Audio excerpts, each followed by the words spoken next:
ज्या शहराचा 11व्या शतकापासूनचा इतिहास आहे, जिथे हिंदू व मुस्लिम अशा दोन्ही शासकांनी राज्य केलं, जिथे जागतिक वारसा आहे, ज्यांनी इतिहासातील अनेक खुणा आजही जपून ठेवलेल्या आहेत. आज आपण आलोय एका अशा ठिकाणी जिथे हिंदू व मुस्लिम अशा दोन्ही शासकांनी राज्य केलं होतं. नमस्ते, मी स्नेहा आणि आज आपण आलोय आग्र्याला. आग्रा हे भारताच्या यूपी मधील ऐतिहासिक, सांस्कृतिक, वास्तुकलेच्या दृष्टीनं संपन्न शहर आहे. आग्रा येथील चैतन्यशील वारसा आजही इतिहासात प्राचीन स्मारके आहेत, जी 1000 इसवी सन पूर्व काळातील हिंदू धर्माच्या आठवणी आजही जपून ठेवतात. मुघल शासकांव्यतिरिक्त आग्रा शहरावर अनेक महत्त्वपूर्ण सरदारांनी राज्य केलं. आग्रा हे शहर महाभारताच्या काळापासून आहे. आग्र्याचा उल्लेख महाभारतात देखील केला गेला आहे.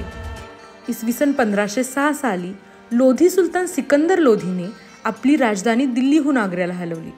सिकंदर लोधींचा पुत्र इब्राहिम लोधी हा 1526 साली पानिपतच्या लढाईमध्ये ठार झाला व मुघल सम्राट बाबरची आग्र्यावर सत्ता आली. मुघल साम्राज्य काळ आग्र्यासाठी दैदिप्यमान ठरला. येथे अनेक मुघल इमारती व वास्तू उभारल्या गेल्या.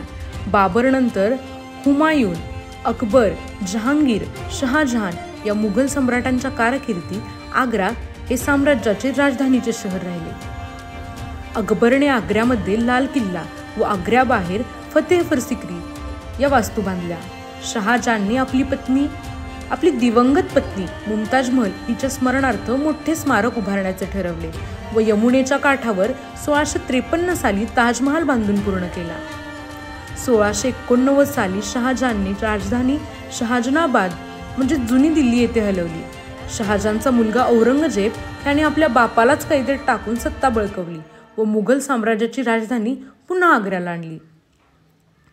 1666 मध्ये औरंगजेबाने शिवाजी महाराजांना भेटीसाठी आग्र्याला बोलवले.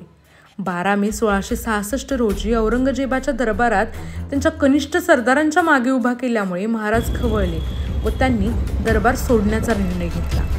औरंगजेबाने त्यांना त्वरित अटक करून कैदेत टाकले. 3 महिने कैदेत राहिल्यानंतर छत्रपती शिवाजी महाराज व पुत्र संभाजी महाराजांसह 17 ऑगस्ट 1666 रोजी मिठाईच्या पेटाऱ्यातून लपून कैदेमधून सर्वांना चकवत साहस पराक्रम दाखवत निसटले. आग्र्याहून सुटका हा छत्रपती शिवाजी महाराजांच्या जीवनातील एक महत्त्वाचा प्रसंग मानला जातो. मुघल साम्राज्याचा अस्त झाल्यानंतर मराठ्यांनी आग्र्यावर राज्य केलं. 1785 ते 1803 साली आग्रा मराठा साम्राज्य झालं. 1803 मध्ये ते ब्रिटिशांकडे आलं. 1835 मध्ये ब्रिटिशांनी आग्रा प्रांताची निर्मिती केली. तर 1947 मधील भारताच्या स्वातंत्र्यानंतर राजधानी दिल्लीच्या जवळ स्थित असल्यामुळे आग्र्याचं राजकीय महत्त्व कायम राहिलं. काही वर्षापूर्वीच युनेस्कोने लाल किल्ला, ताजमहाल व फतेहपूर सिक्री यांना जागतिक वारसा म्हणून घोषित केलं आहे. तर पुढच्या व्हिडिओमध्ये आपण ऐतिहासिक घटकांचा साक्षीदार असलेला आग्रा किल्ला म्हणजेच लाल किल्ला पाहणार आहोत. चॅनलला सबस्क्राईब करा. हा व्हिडिओ कसा वाटला कमेंटमध्ये नक्की सांगा. धन्यवाद.